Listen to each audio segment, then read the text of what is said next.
Good morning all of you. मैं आप सभी लोग का रोशन एकेडमी में स्वागत करता हूं। और आइए आज हम लोग अपना देख रहे हैं जो है टेक्सटाइल का हमारा ये नया टॉपिक है जिसे हम लोग जो है स्विंग करते हैं, मीन्स सिलाई। यहाँ पर आज हमारे सभी क्वेश्चन सिलाई संबंधित हैं। आज सिलाई संबंधित हमारे प्रश्नों में ज़्यादातर आपको जो है वस्त्रों की नाप से मिलेंगे, कटिंग से मिलेगा, ड्राफ्टिंग से मिलेगा, पैटर्न से मिलेगा। तो इस तरीके से आज आपको ड्राफ्टिंग भी मिलेगा, पैटर्न भी मिलेगा, बायस भी मिलेंगे, हम लोग कहेंगे मेजरमेंट भी मिलेगा। मीन्स आपको मेजरमेंट भी देखना है, बायस भी देखना है। इसके साथ ही हम लोग कहेंगे कि पैटर्न भी मिलेगा, लेआउट भी मिलेंगे। इस तरीके से ड्राफ्टिंग के साथ ये सभी तरीके के हमारे जो है क्या करेंगे क्वेश्चन यहाँ पर मिलेंगे। तो आइए स्विंग का ये हमारा ये पहला क्वेश्चन है। जैसे आपको सामने दिख रहा होगा कि सिलाई का प्रथम सिद्धांत है। मीन्स हम कहेंगे सिलाई का प्रथम सिद्धांत क्या है। तो इसके तहत आप कहेंगे कि अगर हमारे वस्त्र सिले जा रहे हैं तो सबसे पहले आदमी क्या करता है, जो कलर देखता है।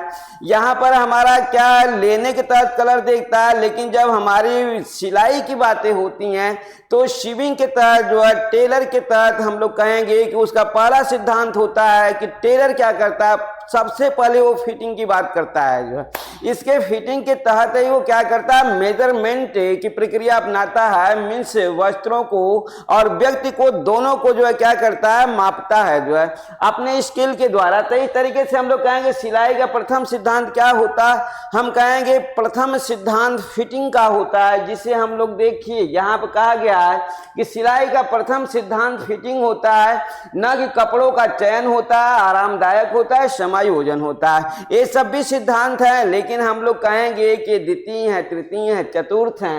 तो इस तरीके से कुल मिलाकर के सिलाई के कई सिद्धांत होते हैं, लेकिन हमें फर्स्ट सिद्धांत देखना है क्या, फिटिंग का है। आइए दूसरा क्वेश्चन हम लोग देखते हैं अपना। देखिए नाप लेने और देने वाले के बीच कितनी दूरी होनी चाहिए। मीन्स हम कहेंगे टेलर और कस्टमर के बीच कितनी दूरी होनी चाहिए मेजरमेंट लेने के लिए। मीन्स टेलर का और कस्टमर के बीच जो हमारा डिफरेंस है वो डिफरेंस कितना होना चाहिए मेजरमेंट करते समय। हम लोग कहेंगे कि ये हमारा बीच कितनी दूरी होनी चाहिए। ये दूरी हमारा किनके बीच है, नाप लेने और देने वाले, लेने और देने। मीन्स हम कहें टेलर और कस्टमर, टेलर और कस्टमर के बीच जो दूरी होनी चाहिए मेजरमेंट के समय वो हमारी 2 फीट की होनी चाहिए। कितने की होनी चाहिए, 2 फीट की होनी चाहिए। इसे हम लोग को सब याद करने हैं। आइए तीसरा क्वेश्चन देखिए, बोल रहा है कि छाती की नाप लेने के लिए टेप के अंदर कितनी अंगुलियां रखकर नाप लेनी चाहिए। ये मेजरमेंट की बातें है। हम लोग कहेंगे चेस्ट अगर नापना है तो चेस्ट नापने के तहत जो है हम लोग कहेंगे कि उसमें अंगुलियों का प्रयोग किया जाता है टेप के भीतर। तो कितनी अंगुलियों का प्रयोग किया जाता है चेस्ट की नाप के लिए। तो यहाँ पर देखिए बोल रहा है 1 अंगुली, 2 अंगुली, 3 अंगुली और 4 अंगुली।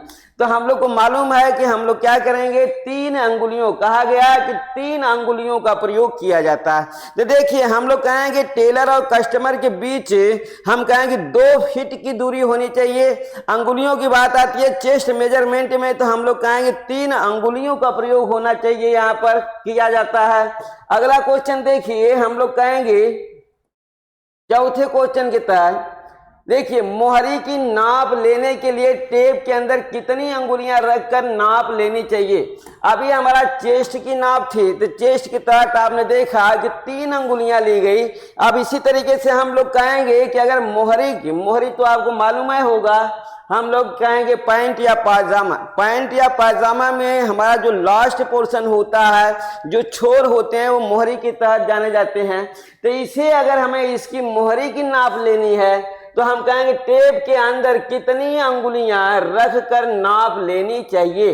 तो हम लोग को मालूम है कि कितनी अंगुलियां लेकर के यहाँ पर अंदर रखनी चाहिए। हम लोग कहेंगे 2 अंगुली। कितनी अंगुली, 2 अंगुलियों का प्रयोग किया जाता है। तो इस तरीके से आपका चौथे का ऑप्शन क्या सही होता है, बी सही होता है। तो इस तरीके से आप याद रखे रहा करिए। 2 फीट की प्रक्रिया आई, 3 इंच की प्रक्रिया आई, 3 अंगुली की प्रक्रिया आई, 2 अंगुली की प्रक्रिया आई। और अगला क्वेश्चन देखिए 5वां, नाप लेने की सबसे उत्तम प्रणाली है। मीन्स हम कहेंगे कि नाप लेने की हमारी दो प्रणालियां होती है, मेजरमेंट की दो प्रणाली होती है, एक तो हमारी डायरेक्ट होती है, दूसरी इनडायरेक्ट होती है। तो सबसे अच्छी क्या होती है? Face to face. देखिए प्रत्यक्ष, हम कहेंगे face to face. Face to face means हम कहेंगे कि टेलर और कस्टमर दोनों फेस टू फेस होते हैं, तो उसे हम लोग बोलते हैं प्रत्यक्ष प्रणाली। मीन्स हम लोग एक तो कपड़े का माप के द्वारा भी कपड़े बनवाते हैं और दूसरा फेस टू फेस हम लोग लेते हैं। क्यों अच्छी होती है? क्योंकि बॉडी का जो प्रारूप होता है वो घटता बढ़ता रहता है। कभी व्यक्ति जो है क्या हो जाता है, थोड़ा मोटा हो जाता है, कभी थोड़ा पतला हो जाता है, इसलिए प्रत्यक्ष प्रणाली हमारी सर्वोत्तम होती है माप लेने की।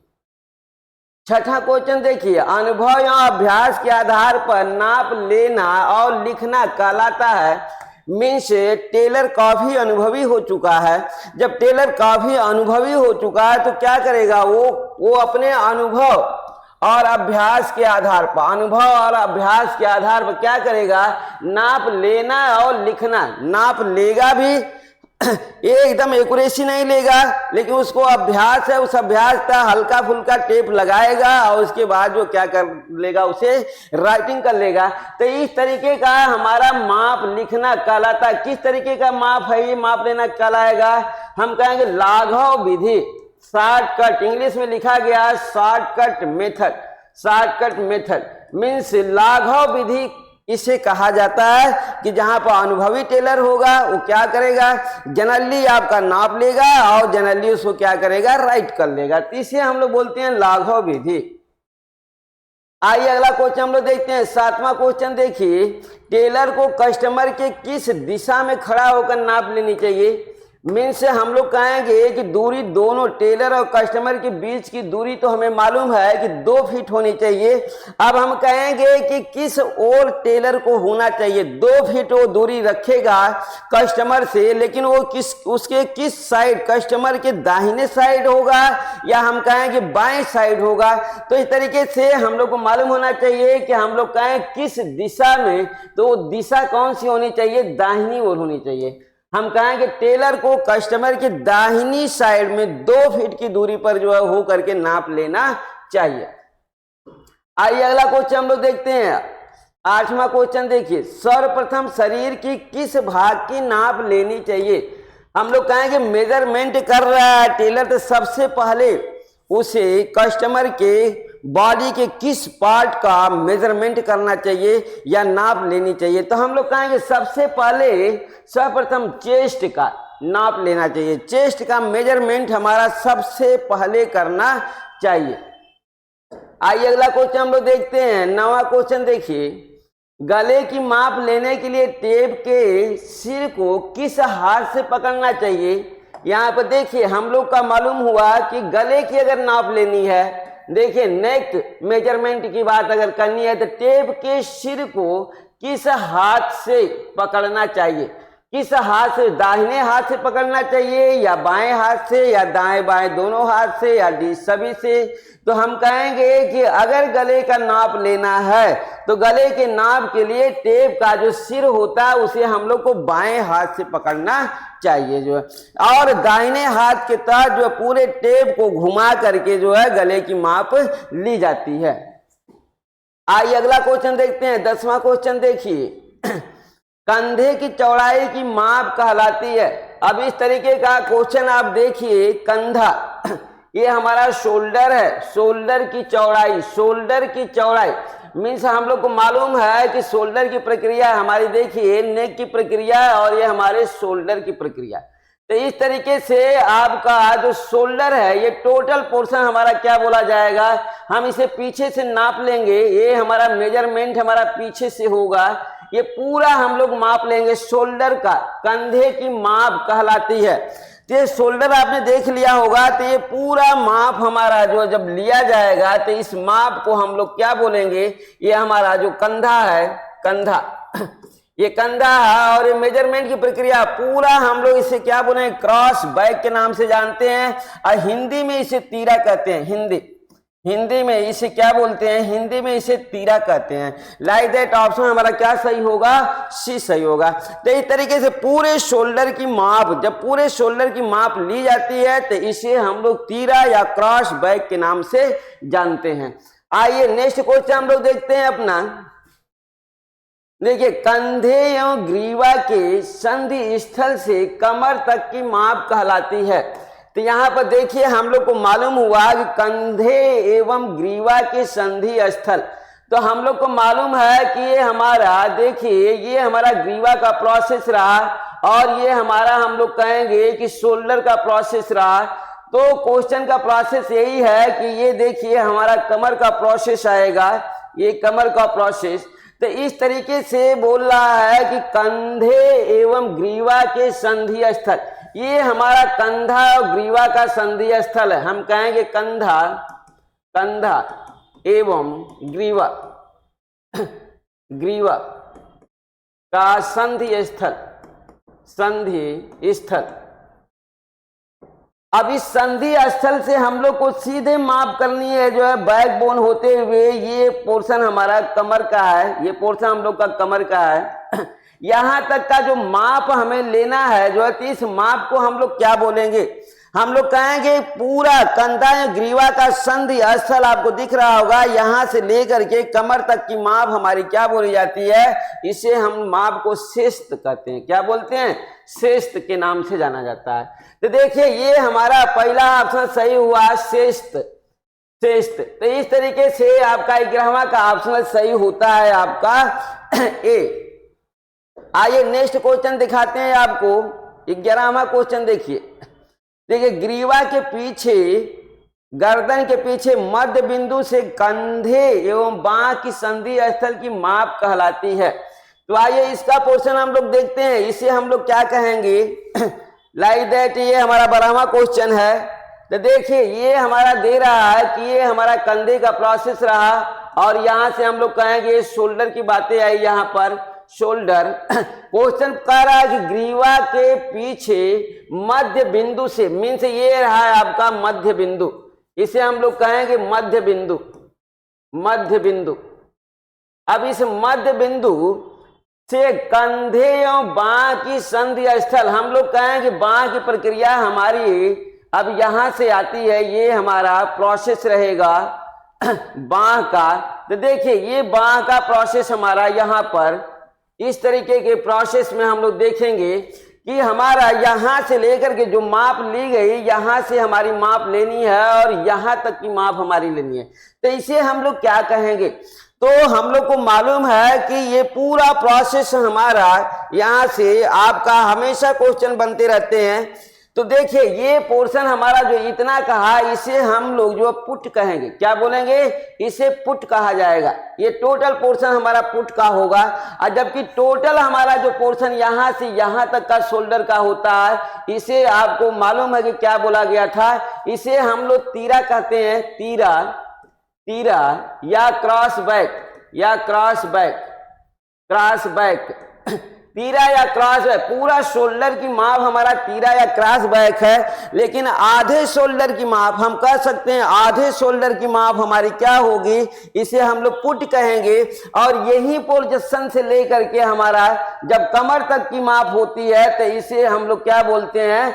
कमर तक की जब माप आती है तो इसे हम लोग शेस्त कहते हैं, शेस्त। तो इस तरीके से आप देख लीजिए, यहाँ पर आपको मिल रहा होगा, पुट भी मिल रहा होगा, तीरा ऑब्लिक क्रॉस बैक भी मिल रहा होगा और शेस्त भी मिल रहा होगा। तो इस तरीके का इतनी प्रक्रिया आपने देख लिया होगा इस फिगर से, तो हम लोग को मालूम हो गया कि इसे हम लोग क्या बोलेंगे? इसे हम लोग पुट कहेंगे। अब आप पुट भी समझ गए होंगे, शेस्त भी समझ गए होंगे, तीरा भी समझ गए होंगे, डॉट का भी क्वेश्चन आपको मिल जाएगा। आइए अगला क्वेश्चन हम लोग देखते हैं। 13वां क्वेश्चन देखिए।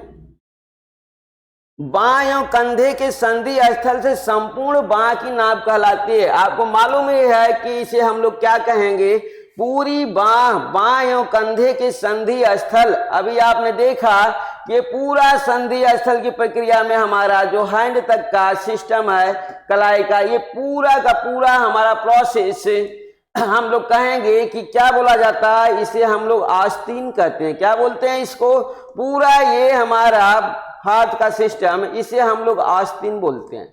आस्तीन, ये पूरी प्रक्रिया हमारी किसकी होती है? आस्तीन की होती है। तो आपको शेष भी मालूम ही था, क्रॉस बैक भी आप जान रहे हैं, बाकी आपका इसे हम लोग क्या बोलेंगे? पूरे बांह को हम लोग आस्तीन कहते हैं। आइए 14वां क्वेश्चन देखिए। मोहरी की माप कहलाती है। मोहरी की माप को हम लोग क्या कहते हैं?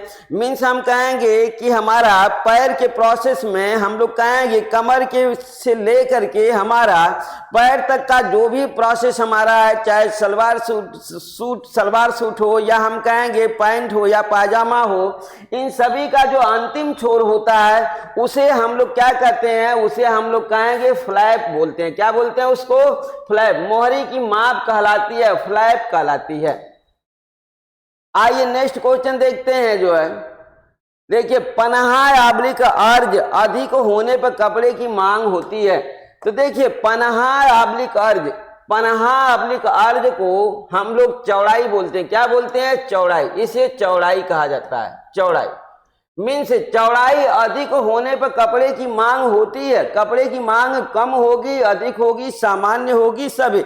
तब सीधे हो गया कि जब चौड़ाई अधिक है तो कपड़े की मांग हमारी क्या होगी? कम होगी। तो इस तरीके से अगर आप जान रहे हैं पनहा या अर्ज को, अगर आप अच्छे से समझते हैं कि इसका अर्थ होता क्या है, तो क्वेश्चन बहुत ही इजी है।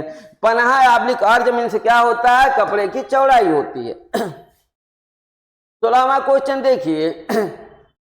सिकुड़न वाले कपड़ों को सिलाई से पूर्व जल में भिगाना चाहिए। मीन्स हम कहेंगे कि जिस कपड़ों में श्रिंकेज आते हैं, वो व्रिंकेज आते हैं, सिकुड़न और सलवटें पड़ती हैं, लाइक दैट हम कहेंगे वनस्पति फाइबर, जो भी वनस्पति फाइबर है, चाहे कॉटन हो, चाहे लीलन हो, चाहे रेयान हो, इनको सिलाई करने से पहले इनको जल में भिगाना जाता है। तो जल में हम देखिए सिलाई से पूर्व जल में भिगाना चाहिए। कितने घंटे भिगाना चाहिए? बोला गया है कि इसके लिए 24 घंटे इनको भिगाना चाहिए। कितने घंटे? यहाँ दे रहा है 36 से 24 घंटे और यहाँ 2 से 24 घंटे। यहाँ दे रहा है आपका जो है 24 घंटे, 12 घंटे, 24 घंटे, 36 तो 24 घंटे। तो इस तरीके से हम लोग को मालूम हुआ कि कितने घंटे हम लोग इसको भिगाएंगे। 24 घंटे भिगाने के बाद फिर इसको हम लोग सुखाएंगे, फिर इसकी कटिंग करके हम लोग को सिलाई करनी चाहिए। देखो सिकुड़न वाले कपड़ों को कितनी मोड़ देकर सिलना चाहिए, मीन्स मेंडिंग की प्रक्रिया हमारी कितनी होनी चाहिए। तो यहाँ पर हम कहेंगे मेंडिंग की जो प्रक्रिया होनी चाहिए, मीन्स हमारे सिकुड़ने वाले वस्त्र, मीन्स हमें मालूम हो गया है कि बातें किसकी चल रही है? कॉटन, लीलन, कॉटन, लीलन एवं रेयन, एवं रेयन, इन तीनों का अगर हमें सिलाई कर, क्योंकि तीनों हमारे सिकुड़ने वाले फाइब्रिक्स हैं, तो इन्हें अगर सिलना है तो हम लोग कहेंगे कितना किनारों को लेकर के इनकी सिलाई करनी चाहिए। तो देखिए हम लोग क्या कहेंगे, यहाँ पर हमारा दे रहा है 2 से 2 सेंटीमीटर, 3 सेंटीमीटर, 2 से 3 सेंटीमीटर। डी ऑप्शन दे रहा है ए और बी, मीन्स 2 सेंटीमीटर या 3 सेंटीमीटर की प्रक्रिया। तो हम लोग को मालूम है हम लोग क्या कहेंगे, हम लोग यही कहेंगे या तो 2-2 सेंटीमीटर ले लीजिए या 3-3 सेंटीमीटर ले लीजिए, या हम कहेंगे 2 से 3 सेंटीमीटर। तो इस तरीके का हमारा 17वां का ऑप्शन सही होता है डी। आइए नेक्स्ट क्वेश्चन देखते हैं।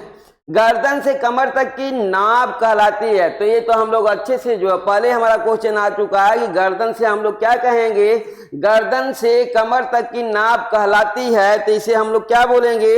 इसे हम लोग देखिए कोई पोजीशन गर्दन का नहीं दिया है, समझ गए? जब गर्दन की कोई एक्यूरेसी नहीं दिया गया है, मीन्स मध्य भाग या हम कहेंगे या कोई और पोजीशन गर्दन का प्रोसेस नहीं दिया, सिर्फ गर्दन से कमर बोल दिया। तो गर्दन हम लोग को मालूम है कि गर्दन में हमारी 7 हड्डियां होती हैं, सिर से शुरू होता है, फिर हम कहें गर्दन का मध्य पोर्शन होता है। तो इस तरीके का हमारा जब गर्दन मीन्स पूरी गर्दन का बातें कर रहा है तो हम कहेंगे बॉडी की नाप।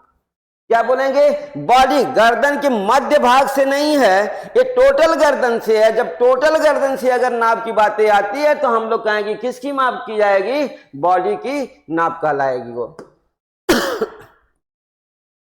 आइए 19वां क्वेश्चन देखते हैं। पैर के पास के वस्त्र की चौड़ाई की नाप कहलाती है। मीन्स पैर के पास मीन्स हम लोग कहेंगे कि जितनी भी पैर की हमारे वस्त्र की चौड़ाई होती है वो माप हमारी जो है किस नाम से जानी जाती है। हम लोग कहेंगे कि ये हमारा मोहरी की बातें नहीं है, तो इसे हम लोग पामचा कहते हैं। क्या बोलते हैं? पामचा। देखिए पूरे पैर के पास के वस्त्र की चौड़ाई क्या बोली जाती है? पामचा के नाम से जानी जाती है। आइए 20वां क्वेश्चन देखते हैं। ये मैचिंग का क्वेश्चन है हमारा। मैचिंग का क्वेश्चन देखिए। सिंगल अर्ज मीन्स सिंगल चौड़ाई का पन्हा, सिंगल अर्ज या पन्हा, इसे ही हम लोग क्या कहेंगे? अर्ज या कहेंगे पन्हा या पन्हा।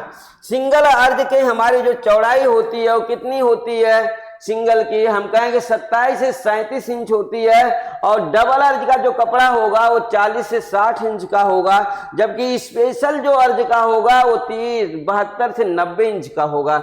मीन्स हम कहेंगे ए का पहला, बी का दूसरा, सी का तीसरा, मीन्स हमारा ऑप्शनल सही होता है। तो इसलिए सिंगल अर्ज, डबल अर्ज और स्पेशल अर्ज, 3 अर्ज में हमारे कपड़े आते हैं। तो ये तीनों अर्ज के तहत हम लोग को मालूम हो गया कि सबकी साइज कितनी होती है। तो याद कर लेना, सिंगल अर्ज 27 से 37, डबल अर्ज 40 से 60 और स्पेशल अर्ज 72 से 90 इंच का होता है। आइए नेक्स्ट क्वेश्चन देखते हैं। मूल्य अधिक होते हुए भी वस्त्र कम खर्च में तैयार होता है। मीन्स देखिए हम लोग को कपड़ा लेना चाहिए, जो है कौन सा कपड़ा लेना चाहिए वस्त्र बनाने के लिए? हम लोग कहेंगे सिंगल अर्ज का लेना चाहिए या डबल अर्ज का।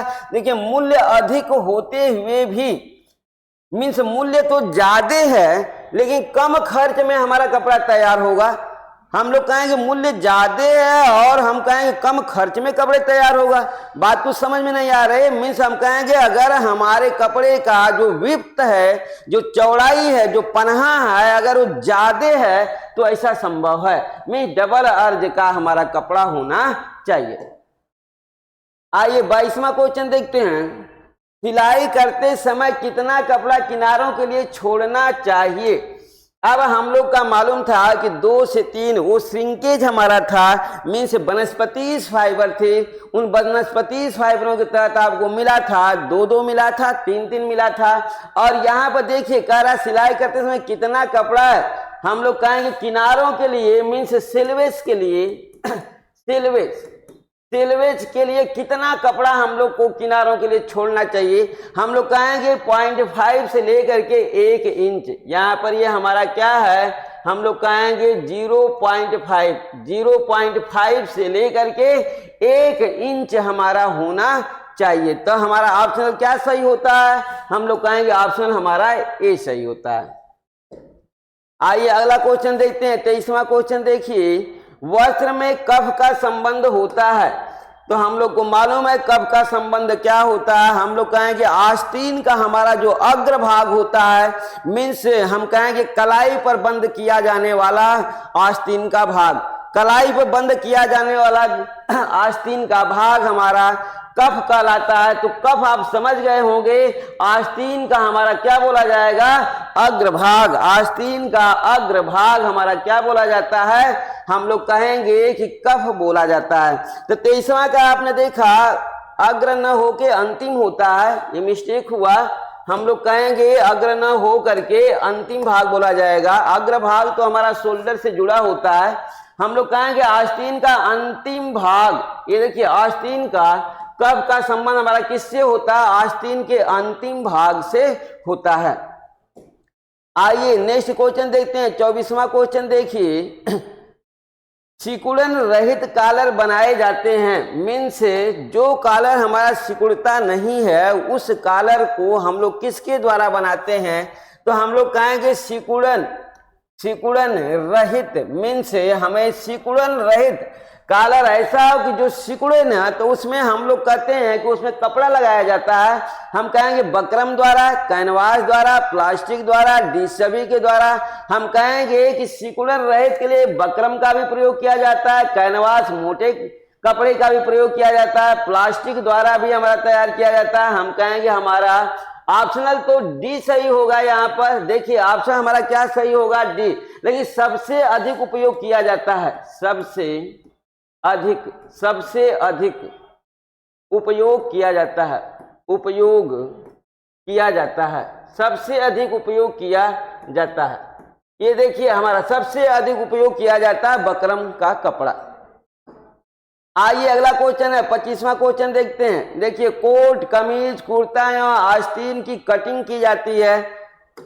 कैसी कटिंग की जाती है? हम कहेंगे कोट हो मीन्स कमर के ऊपर के जो भी हमारे परिधान होंगे, कमर के ऊपर के सभी परिधान की जो हमारी कटिंग की जाती है वो ताना रूपी होगी, या हम कहेंगे ताना रूपी, या हम कहेंगे बाना रूपी होगी, या बायस होगा, या सभी। तो बायस देखिए तिरछी कटाई, इसे हम लोग बायस को बोलते हैं तिरछी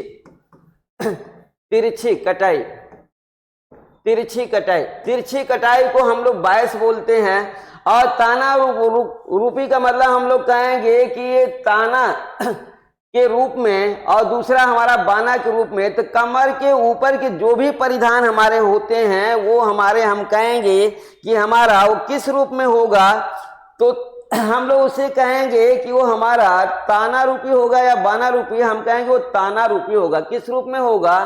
कोट हो, कमीज हो, कुर्ता हो, या हम कहेंगे आस्तीन हो, ये हमारा ताना, ये हमें सब बाना रूपी होगा। किस रूप में होगा? हम लोग कहेंगे कि ये सब हमारे बाना रूपी होंगे। और जबकि हम लोग कहेंगे कमर के नीचे के सभी हमारे वस्त्र किस रूप में होंगे? ये हम लोग कहेंगे कि ये हमारा बाना रूपी होगा। लाइक दैट थोड़ा क्वेश्चन मिस्टेक कर रहा है, 1 मिनट हम देखते हैं 26 का। ये हमारा ताना रूपी होगा। 25 का आप ऑप्शनल देखिए, ये हम कहेंगे ये ताना रूपी होगा। यहाँ बाना लिखा गया, हम कहेंगे ताना रूपी होगा। कमर के ऊपर के सभी परिधान हमारे ताना रूपी कटिंग के होते हैं, जबकि पायजामा, पतलून, petticoat, maxi, bell bottom, trouser की कटिंग हम लोग कहेंगे कि ये हमारा बाना रूपी होता है। किस रूप में होता है? हम लोग कहेंगे ये हमारा बाना रूपी होता है। तो इस तरीके से आपको मालूम हो गया कि पायजामा हो या पतलून हो या पेटीकोट हो, मैक्सी, बेलबॉट, ट्राउजर, ये सभी हमारे जो है बाना रूपी कटिंग की जाती है। आइए नेक्स्ट क्वेश्चन देखते हैं, जो है झालर, गोल्ड पाइपिंग की कटिंग की जाती है। तो यहाँ पे देखिए झालर हमारा हो गया, ये हम लोग कहेंगे वस्त्रों में खूबसूरती लाने के लिए इनका प्रयोग किया जाता है। तो इनको हम लोग किस रूप में, झालर हो या गोट हो या पाइपिंग हो, इनकी कटिंग की जाती है। हम लोग कहेंगे बायस के रूप में की जाती है, मीन्स तिरछी कटाई की जाती है, तिरछी कटाई की जाती है। तो इस तरीके से आपने 27 का आंसर देख लिया। 27 का आंसर आपका 20 सही होता है। आइए 28वां क्वेश्चन देखिए, यहाँ पर बोल रहा है कि सबसे अच्छी फिटिंग की कटिंग है, मीन्स किस कटिंग द्वारा सबसे अच्छी फिटिंग वस्त्रों में आती है? क्या बायस के द्वारा होती है या कर्ण रेखा, या हम कहेंगे दोनों के द्वारा? तो हमें लोग को मालूम है कि बायस ही हमारा जो है क्या है, कर्ण रेखा है। मीन्स ये बायस ही हमारी क्या है, कर्ण रेखा है।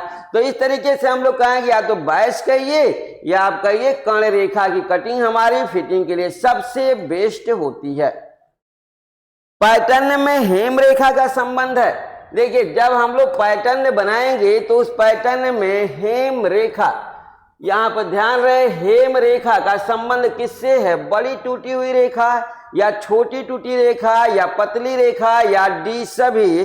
तो हम लोग क्या कहेंगे? बड़ी टूटी रेखा। हेम रेखा का संबंध किससे है? हम कहेंगे हेम रेखा का संबंध बड़ी टूटी रेखा means long broken line.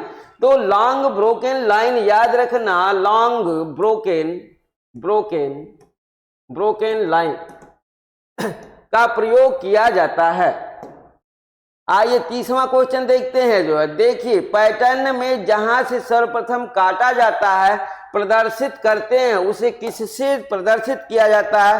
Pattern को हम लोग को काटना पड़ता है। अब पैटर्न को हम लोग काटेंगे कहाँ से? पतली रेखा से, मोटी रेखा से, या खंडित रेखा से, या डी सभी मीन्स किसी से भी काट सकते हैं? नहीं, हम कहेंगे कि सर्वप्रथम काटा जाता है किसको? पैटर्न को निकाला जाता है कहाँ से? मोटी रेखा से पैटर्न को निकाला जाता है। आइए नेक्स्ट क्वेश्चन हम लोग देखते हैं। 31वां क्वेश्चन अपना लेआउट। लेआउट को ही हम लोग हिंदी में पैटर्न बोलते हैं। देखिए लेआउट को हम लोग हिंदी में क्या बोलते हैं? इसी को पैटर्न कहा जाता है। पैटर्न, लेआउट को पैटर्न कहा जाता है पैटर्न आप समझते होंगे। ड्राफ्टिंग के बाद ड्राफ्टिंग हमारी की जाती है, किसके द्वारा की जाती है? पैटर्न नमूनों के द्वारा। जब पैटर्न नमूने, जिसे हम लोग लेआउट कहते हैं, जो मार्केट में मिलता भी है, जैसे हम लोग कहेंगे कॉलर की कटिंग किसके द्वारा की जाएगी? लेआउट के द्वारा की जाएगी, पैटर्न नमूने के द्वारा की जाएगी। पॉकेट की भी हम लोग कहेंगे कटिंग की जाती है। पॉकेट की भी पहले तो ड्राफ्टिंग होगा, इसके बाद हम लोग कहेंगे उस पर ड्राफ्टिंग किसके द्वारा, किसकी सहायता से की जाएगी? हम कहेंगे लेआउट के द्वारा की जाएगी, पैटर्न के द्वारा की जाएगी, मीन्स एक सांचे के द्वारा की जाएगी। तो जेब का एक सांचा होता है, जो सांचा होता है उसी को हम लोग लेआउट कहते हैं। या हम कहेंगे इसको काटने, इसको ड्राफ्टिंग करने के बाद इसे काट करके जेब को निकाल लेते हैं, यही हमारा लेआउट होता है, पैटर्न होता है। तो हम कहेंगे लेआउट का संबंध है अखबार के कागज, brown paper, brush paper, D सभी मीन्स किसी का भी हम लोग लेआउट बना सकते हैं, मीन्स इसका लेआउट का संबंध इन सभी से होता है।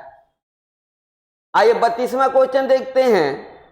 कागज की नाप के अनुसार कटे हुए नमूनों को कहा जाता है।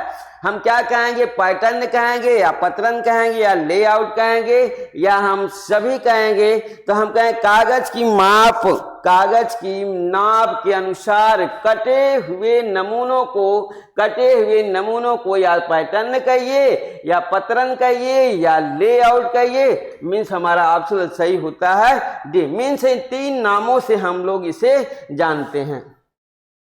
आइए देखिए, रेखा चित्र पैटर्न की प्रक्रिया की जाती है। किस पर की जाती है पैटर्न की प्रक्रिया? रेखा चित्र की ब्राउन पेपर पर, अखबार पर, बास पेपर पर, डी सभी पर, हम कहेंगे सभी पर की जाती है। रेखा चित्र मीन्स हम लोग जो भी ड्राफ्टिंग करेंगे वो हमारा किसी पर भी, ब्राउन पेपर भी ले सकते हैं, अखबार भी ले सकते हैं, और बांस पेपर भी ले सकते हैं। देखिए, कपड़े या वस्त्र की बॉडी कही जाती है। बॉडी किसे कहेंगे? कपड़े की बॉडी, मनुष्य की बॉडी नहीं है। कपड़े की बॉडी हमारी क्या कही जाएगी? पाइपिंग को कहा जाएगा, डार्ट को, या प्लीट को, या अस्तर को। तो हम लोग को मालूम है कि बॉडी हम लोग किसे कहेंगे? जो स्तर होता है, यही स्तर को ही वस्त्र की बॉडी कहा जाता है। वस्त्र की बॉडी किसे कहेंगे? वस्त्र की बॉडी, वस्त्र के स्तर को कहा जाता है। आइए 35वां क्वेश्चन देखिए। वस्त्रों की सिलाई में पाइपिंग देना चाहिए किसके द्वारा? सेलुलोजिक वस्त्रों में, रेशमी और प्राणीज वस्त्रों में, सिंथेटिक वस्त्रों में, या डी सभी? तो पाइपिंग किस में देनी चाहिए? किस प्रकार के फैब्रिक्स में पाइपिंग देनी चाहिए? तो हम कहेंगे रेशमी और प्राणीज, क्योंकि ये सरकते रहते हैं सिलाई के समय। तो हम लोग कहेंगे पाइपिंग का संबंध किससे है? हम कहेंगे रेशमी और प्राणीज वस्त्रों से होता है पाइपिंग का संबंध। आइए 36वां क्वेश्चन देखते हैं। पाइपिंग का कार्य क्या होता है? तो यहाँ पर देखिए, पाइपिंग का कार्य जोड़ को सरकने से बचाना, वस्त्र को खसकने से बचाना। सी बोल रहा है दोनों, डी बोल रहा है कोई नहीं। तो हम लोग क्या कहेंगे? देखिए, जोड़ को, वस्त्र को जोड़ से, हमें मालूम है कि जोड़ को सरकने से बचाना मीन्स पाइपिंग का संबंध, पाइपिंग का कार्य क्या है? जहां से वस्त्र हमारे सिले जाते हैं वो हमारी सिलाई खसकने न पाए जो है, इसलिए वहां पाइपिंग दी जाती है। वो भी हम लोग कहेंगे प्राणीज, और हम कहेंगे रेशमी वस्त्रों में। देखिए, सीधे कपड़े को तिरछे दबाकर शरीर के आकार के अनुरूप किसके द्वारा बनाया जाता है? हम कहें किसके, अब यहाँ पर सीधे कपड़े को तिरछे दबाकर शरीर के आकार के अनुरूप किसके द्वारा बनाया जाता है? डॉट के द्वारा, प्लीट के द्वारा, पतरन के द्वारा, या हम कहेंगे सभी के द्वारा। तो हम लोग को मालूम है डॉट किसके द्वारा? डॉट के द्वारा जो है हम लोग क्या करते हैं, शरीर के अनुरूप तिरछे दबाकर वस्त्रों को तैयार किया जाता है। आइए 38वां क्वेश्चन देखते हैं। शरीर के उभार एवं गहराइयों के अनुरूप बनाई जाती है क्या बनाई जाती है? हम कहेंगे शरीर के उभार एवं गहराइयों के अनुरूप बनाई जाती है, प्लीट या पैटर्न या डॉट। तो हम कहेंगे कि यहाँ पर हमारी जो डॉट होती है, डॉट हमारी क्या होती है? शरीर के उभार एवं गहराइयों के अनुरूप हमारी क्या की जाती है? डॉट बनाई जाती है वस्त्रों में। आइए 39वां क्वेश्चन देखिए। एकहरी प्लीट को कहा जाता है, मीन्स हम कहेंगे एकहरी और दोहरी दोनों प्लीट होती है। एकहरी प्लीट को हम लोग क्या कहेंगे? एकहरी प्लीट को हम लोग नाइफ कहते हैं। क्या बोलते हैं? नाइफ कहा जाता है। एकहरी प्लीट को नाइफ कहा जाता है। आइए अगला क्वेश्चन देखते हैं हम लोग। देखिए दोहरी प्लीट को कहा जाता है, पहली को तो नाइक देख लिया, दोहरी प्लीट को भी आप देख लीजिए, क्या बोलेंगे? बॉब्स बोलते हैं। क्या बोलेंगे? बॉब्स। तो एकहरी प्लीट आपने देख लिया, प्लीट को भी समझ गए होंगे। एकहरी प्लीट नाइक और दोहरी प्लीट हमारी क्या होगी? दोहरी प्लीट हमारी बॉब्स बोली जाती है। आइए अब आपका ये शिविंग का लास्ट क्वेश्चन है। यहाँ पर देखते हैं, बड़े कपड़े को छोटे स्थान में हटाने के लिए डाला जाता है।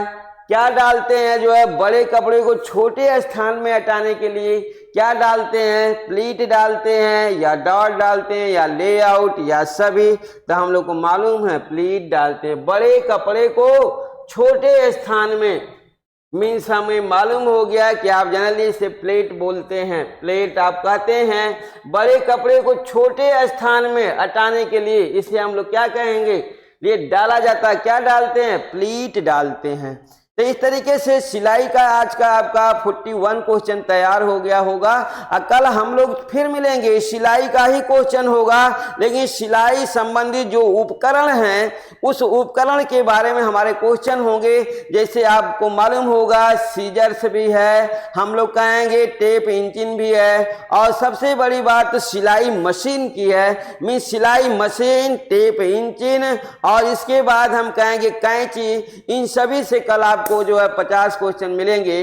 तो इसके साथ ही आज की हमारी क्लासेस समाप्त होती है। कल हम फिर मिलेंगे आपसे, तब तक के लिए नमस्कार।